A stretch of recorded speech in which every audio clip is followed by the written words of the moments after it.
Hello and what is going on today, guys? Tomcat here and... Oh, wait. What was that? Hello? I'm a blithering idiot and I missed a bunch of details about SnowRunner in my last video? What do you mean?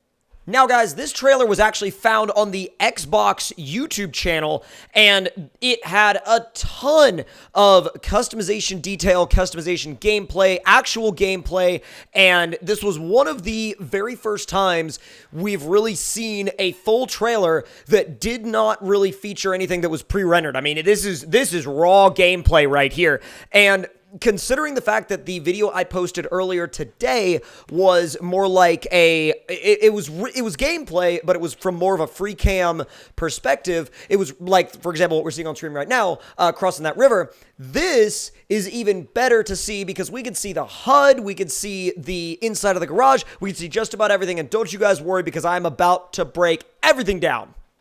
Now, I'm not going to sugarcoat it. There is a lot to cover in this video, so let's go ahead and just get right down to it. So the very beginning of the trailer says, welcome to your garage, and you get sort of a little bit of a taste of the HUD. You get a little bit of a taste of what it looks like rolling up to the garage in a completely stock Chevy 1500. I mean, like, completely stock, really bone stock, and pretty much unable to take on a good percentage of the trails in this game, but don't you worry, because by the time you leave the garage, provided you have enough cash, you'll be able to literally take on just about anything these in-game worlds have to offer.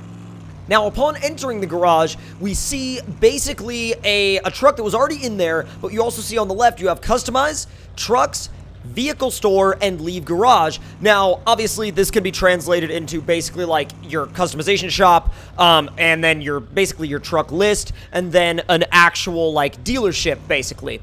And the really interesting part about this to me is that they went right to the dealership right off the bat, and then this is what that looked like. So we see several, well, obviously we see several vehicles here, but we see several very, very interesting vehicles here, such as the A&K MK38, the Caterpillar 745C, Caterpillar CT680, and of course that Chevy CK 1500, which all of those are really, really cool, and they also have their own specific places and specific uses within the game. Now, say, for example, that Caterpillar 745C, it's got a fuel capacity of 200, suspension type normal, tire type, it comes with an off-road 47-inch tire, all-wheel drive, always on, diff lock, always on. So they definitely give you a lot of info about these trucks before you actually buy them or use them. And the prices are also very interesting. So, for example, that Caterpillar 745C would cost $130,900. Now, if I could give a quick honorable mention to a truck as well, this Royal BM17, really, really cool looking truck. I hadn't really had much of an experience with it, but it's definitely one that I'm going to keep an eye out for once the game releases, and it's definitely going to be a truck that I think I might really get some use out of in-game. Now, jumping over into the actual customization itself, they say a lot of these, like a lot of the specific options of things that you can change will drastically affect gameplay, like, for example, that lifted suspension that you guys saw back there on the International. And, for example, that raised suspension would cost $4,700, but it would obviously give you a lot more capability off-road. Now, these next few shots are also very interesting because they show not only sorting through all these different tire options, which vary in size, but also sorting through different engine options, which also vary in power versus fuel consumption, and then that all basically compiles together to give you a truck here that you see hauling a load, you know, just along a dirt road. Now, I think also, too, there are going to be things that you'll want to think about in regards to customization because you don't want to head out there into the wilderness, you know, thinking that you're going to be able to pick up, you know, a really heavy load with a truck that might not have an engine powerful enough to pull it. So there are a lot of things to think about here, and I think this adds so many new dynamics to the game that you're going to have to think about trailer weight. You're going to have to think about the capability that your vehicle has. You're going to have to think about fuel consumption versus power. Like, can I get away with having a more powerful engine that maybe uses more fuel, or Do I not have to haul something, super heavy, so maybe I can get away with a less powerful engine in favor of being able to go farther on the same amount of fuel? Now, the same is true for this next series of customization shots where we see the Royal BM17 having its 47-inch tires actually ditched for a set of 51s that then also have snow chains on them. So these, in the particular shot, these are just the normal 51s, obviously without the snow chains, but you can get the larger tires with the snow chains as well, and that translates into this, which basically is that same truck climbing up a slick, slippery, snowy, icy slope with snow chains and with a big fuel tanker on the back. So a lot of different things we can draw here from the buildup of these trucks, and you can also get a good look at the HUD as well. And let's not at all forget this really, really cool shot of that same BM17 traversing what appears to be a either frozen lake or frozen pond with the same chained tires to get grip on the snow and ice. So again, really, really cool gameplay dynamic with that slick ice and being able to use those snow tires with snow chains to their full advantage. Next up, a lifted Hummer. Yes, you're going to be able to start off with, and this thing's already got some crazy bogger tires on it, but it goes from that to this and gets a little bit more suspension height, a little bit more clearance, which then translates into, obviously, it being able to do a lot better out in the mud and out in the rocks. Now, up next, we see this Western Star getting its engine swapped out for a more powerful one, so it has the ability to pull much larger, much heavier loads. And if you look at that trailer, dude, there's a lot of stuff on that trailer. I mean, that thing is loaded down.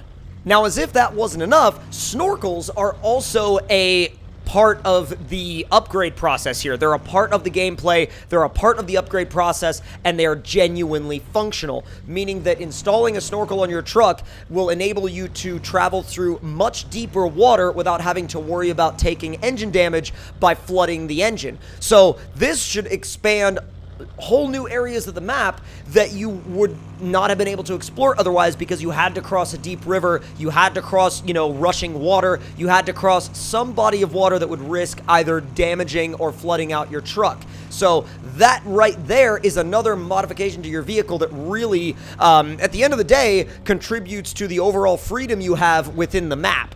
Now, something we really need to talk about is the different engine and gearbox options available for even the smaller vehicles, like, for example, the Chevy CK1500. So when you're talking about engines for this truck, you have the option of the AAT 6-valve 4-liter, AAT 6-valve 4.4-liter, AAT 6-valve 5.0-liter, and HET 6-valve 5.0-liter, and AAT 8-valve 5.2 custom. So, a lot of different engine options there. Sorry, I kind of messed up the names a little bit, but still, a lot of different engine options, lots of different choices.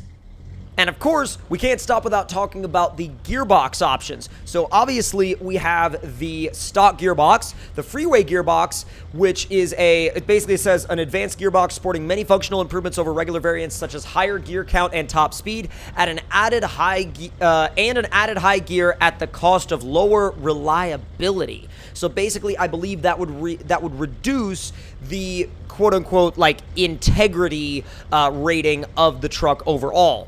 And last but certainly not least, we can't move on without talking about the aptly named Runner Gearbox. And it says a gearbox customized for better off-road performance, sacrificing gear count, top speed, and fuel efficiency, but offering 3 low gear stages. So basically, that'll give you access to more low ranges in the gearbox itself. So there really seems to be a lot of different ways that you can set up a vehicle for whatever purpose you need. Now, I think that this customization system is definitely going to take a little bit of getting used to, and it's definitely going to take a little bit of time to sort of figure out what works best in every scenario and what works best in every, different environment. I'm sure there are going to be certain styles of vehicles that work better in one environment versus a different environment. Like, say, for example, one might be a better Michigan build, and the other one might be a better, let's say, Alaska build. So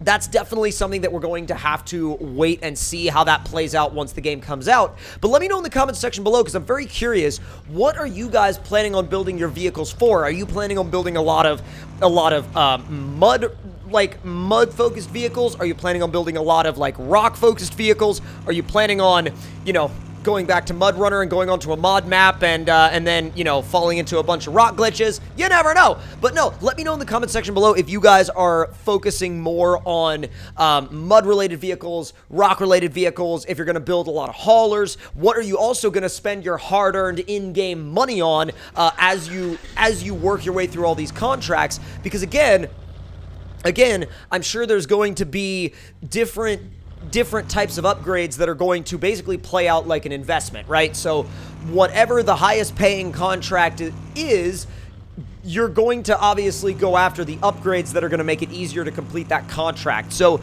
basically, I feel like if you're playing the game objectively, you're going to think of these upgrades as investments to your vehicle to be able to complete higher paying contracts. So, or if you're just going to, you know, go for whatever upgrades you want because that's what you want your vehicle to be like and that's how you want your vehicle to drive, I'm sure that's a, you know, that's a way you can go after it as well. So if you guys enjoyed this video, then make sure to hit that like button. Let me know in the comments below what your thoughts and opinions are. And if you're new to the channel, make sure you click that subscribe button and hit the notification bell to stay as up to date as possible on all of the latest SnowRunner information before the game launches, and then after the game launches, as much in-game coverage as you could possibly have. So hope you all enjoyed, and I'll see you all next time.